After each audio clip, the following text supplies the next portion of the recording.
नमस्कार, मैं रचना शर्मा। चढ़ती कला टाइम टीवी देख रहे सभी दर्शकों का स्वागत करती हूं। आप देख रहे हैं हरियाणा के समाचार। समाचारों की शुरुआत से पहले एक नजर आज की मुख्य सुर्खियों पर।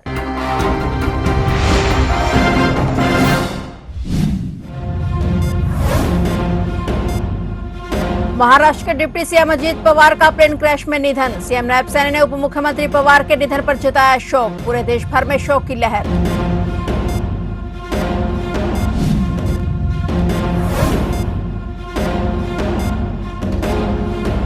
हरियाणा में बजट सत्र की तैयारी। 2 फरवरी को कैबिनेट की अहम बैठक। हरियाणा विधानसभा बजट सत्र की तारीख पर होगा फैसला।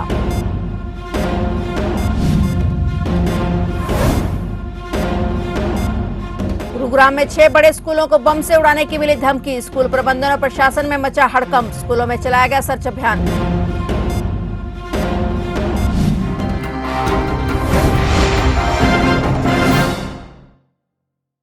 और अब समाचार विस्तार से। महाराष्ट्र के उप मुख्यमंत्री अजीत पवार का प्लेन क्रैश में निधन हो गया। उनके साथ प्लेन में सवार 5 और लोग सवार थे और सभी की इस हादसे में मौत हो गई। ये भीषण हादसा उस वक्त हुआ जब बारामती में प्लेन लैंडिंग कर रहा था। उप मुख्यमंत्री की इस तरह मौत से पूरे देश और प्रदेश की राजनीति गलियारे में शोक की लहर है। नेता और मंत्री ट्वीट कर शोक जता रहे हैं। वहीं इस दुखद हादसे को लेकर हरियाणा के मुख्यमंत्री नायब सिंह सैनी ने भी शोक जताया है। सीएम नायब सैनी ने कहा कि महाराष्ट्र के उप मुख्यमंत्री अजीत पवार जी के विमान क्रैश में निधन का समाचार अत्यंत दुखद एवं पीड़ादायक है। इस कठिन समय में मेरी गहरी संवेदनाएं उनके परिजनों, सहयोगियों और समर्थकों के साथ हैं। ईश्वर से प्रार्थना है कि दिवंगत आत्माओं को अपने श्री चरणों में स्थान दे तथा शोकाकुल परिवारों को इस असहनीय दुख को सहन करने की शक्ति और धैर्य प्रदान करे।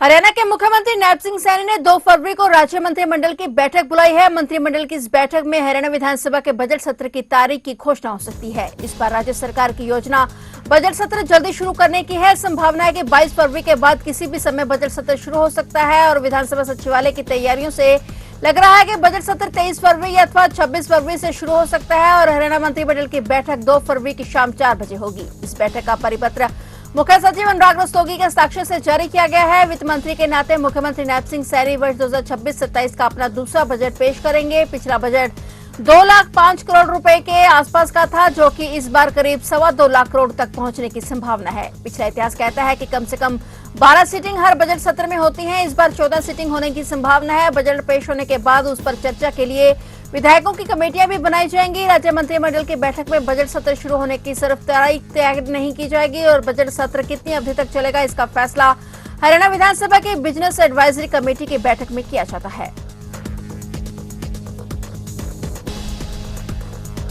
साइबर सिटी गुरुग्राम से बड़ी खबर सामने आई है। यहां 5 बड़े और नामी स्कूलों को बम से उड़ाने की धमकी मिलने का मामला सामने आया है। धमकी भरा ईमेल मिलने के बाद स्कूल प्रबंधन और प्रशासन में हड़कंप मच गया। एहतियात के तौर पर स्कूलों में सर्च अभियान चलाया गया और बच्चों को भी सुरक्षा के हिसाब से बाहर निकाला गया। सूचना मिलने पर पुलिस टीमों ने तुरंत मौके पर पहुंचकर सुरक्षा प्रोटोकॉल सक्रिय कर दिए। जांच कार्य में जुटी गुरुग्राम पुलिस ने सभी स्कूलों में तलाशी अभियान चलाया। वहीं अभी तक कोई संदिग्ध वस्तु नहीं मिली है, लेकिन स्थिति पर प्रशासन की कड़ी नजर है। छात्रों और स्टाफ की सुरक्षा सुनिश्चित करने के लिए सभी सावधानियां बरती गई। पुलिस की तरफ से जांच जारी है। जिन जिन स्कूलों में मेल गई है और सभी स्कूलों की छुट्टियां कर दी गई हैं।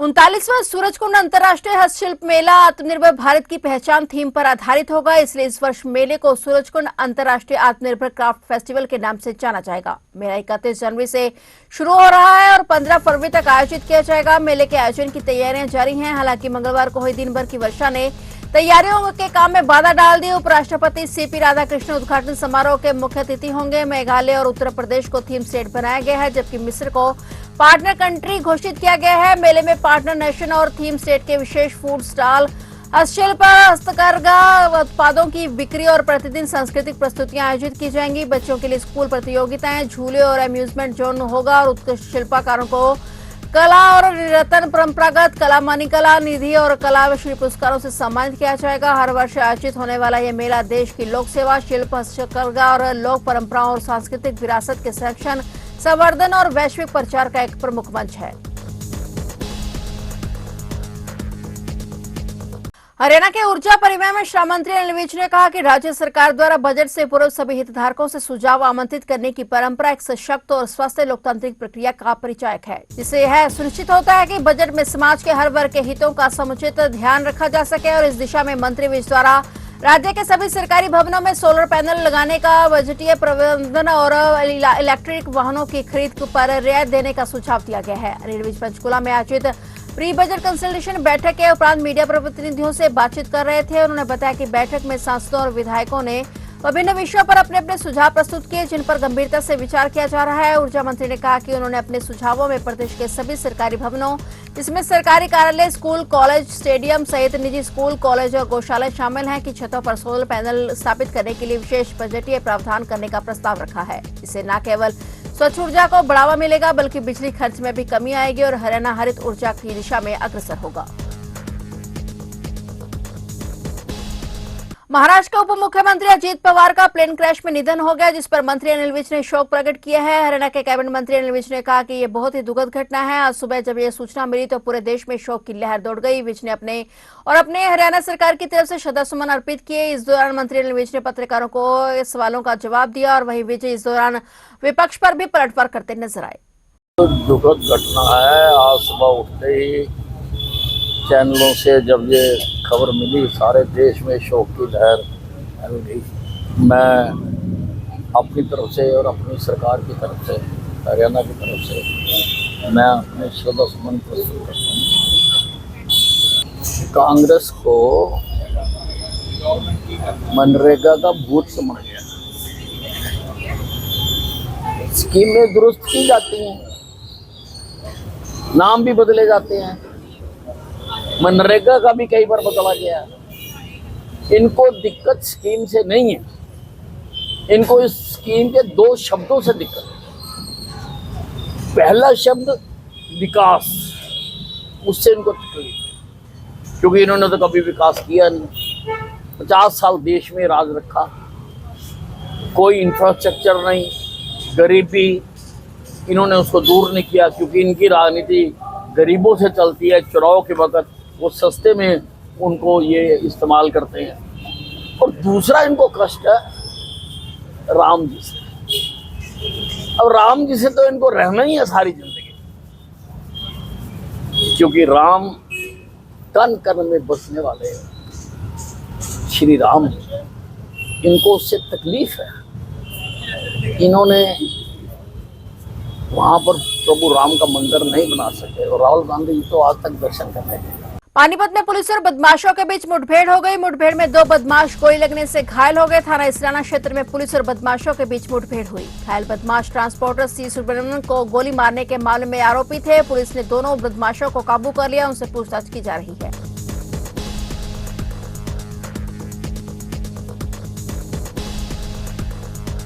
कुरुक्षेत्र रोड स्थित नेशनल हाईवे 152 के समीप एक दर्दनाक सड़क दुर्घटना में एक ही परिवार के 3 सदस्यों की मौत हो गई। हादसे की खबर मिलते ही पूरे क्षेत्र में शोक की लहर दौड़ गई। मृतकों की पहचान चिरंजीव कॉलोनी निवासी 74 वर्षीय देवराज, उनकी पत्नी 72 वर्षीय उषा और 45 वर्षीय बेटे सचिन के रूप में हुई है। प्राप्त जानकारी के मुताबिक देवराज का शाहबाद के एक निजी अस्पताल में किसी बीमारी का इलाज चल रहा था और वे अपनी पत्नी और बेटे के साथ इलाज करवाकर कार से कैथल लौट रहे थे। जैसे उनकी कार नेशनल हाईवे 152 के नजदीक पहुंची, अचानक सामने एक पशु के आने से चालक के संभलने से पहले ही कार पशु से टकरा गई और अनियंत्रित होकर सड़क किनारे दुर्घटनाग्रस्त हो गई। टक्कर इतनी भीषण थी कि कार बुरी तरह से क्षतिग्रस्त हो गई। राहगीरों ने तुरंत पुलिस को सूचना दी। सूचना मिलते ही सदर थाना पुलिस की टीम मौके पर पहुंची और तीनों घायलों को तुरंत कैथल के नागरिक अस्पताल पहुंचाया गया, जहां चिकित्सकों ने जांच के दौरान तीनों को मृत घोषित कर दिया। सदर थाना एसएचओ रमेश चंद्र ने बताया कि प्राथमिक जांच में यह हादसा अचानक पशु के सामने आने के कारण हुआ प्रतीत हो रहा है और पुलिस ने इत्तेफाकिया मौत की धाराओं के तहत कार्रवाई शुरू कर दी है। उन्होंने कहा कि मामले की गहन जांच जारी है और जांच में सामने आने वाले तथ्यों के आधार पर आगे की कानूनी कार्रवाई की जाएगी। एक साथ परिवार के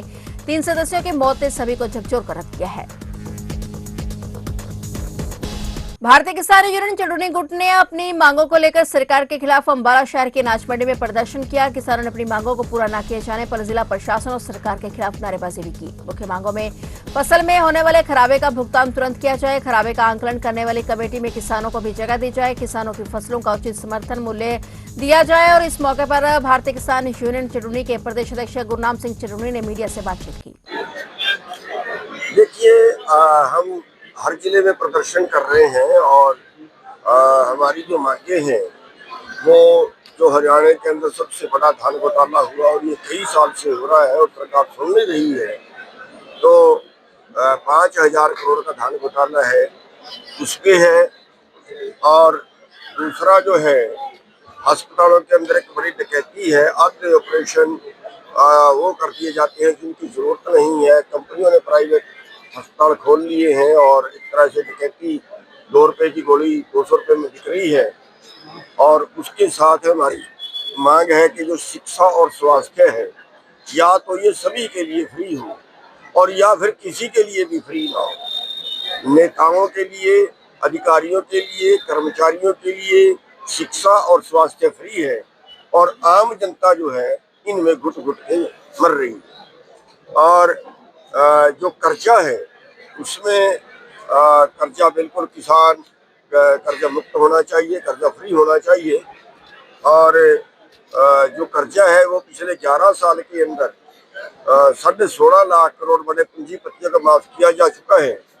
और जो किसान है वो हर आधे घंटे में एक किसान कर्जे में सुसाइड कर जाता है। फिलहाल हरियाणा के समाचारों में इतना ही और नए समाचारों के साथ फिर से हाजिर होंगे। तब तक के लिए देखते रहिए चढ़ती कला टाइम टीवी और मुझे दीजिए इजाजत। धन्यवाद।